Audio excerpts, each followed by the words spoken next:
What's the big deal over Nancy Pelosi's visit to Taiwan? First off, who is Nancy Pelosi?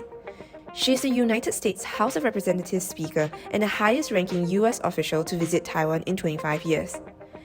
If you didn't know, relations between Taiwan and China have been strained for years, but that's a story for another time. The significance of this visit? Pelosi's trip to Taiwan is significant to China because the Chinese see this as a provocative departure from the One China policy. Under the policy, the US recognizes that there is only one Chinese government and acknowledges that Taiwan is part of China. But according to an expert, Assistant Professor Dylan Low from NTU, whom we spoke to, there has been a divergence in interpretation regarding the US's One China policy in recent years. You see, Beijing naturally expects no official interactions between US and Taiwanese politicians, Assistant Prof Low explains. But the US may not necessarily see eye to eye on this.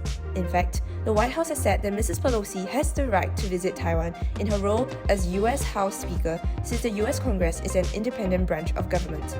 So what are the repercussions and what does this mean for Singapore? The day after Mrs. Pelosi landed in Taiwan, China announced trade curbs and that it would launch a series of targeted military actions in the Taiwan Strait. More of such responses can be expected from China. But Assistant Prof Low does not think that these will cross the threshold for conflict. And every country in the region, including Singapore, will feel a degraded sense of security. But long-term implications will depend on how things pan out.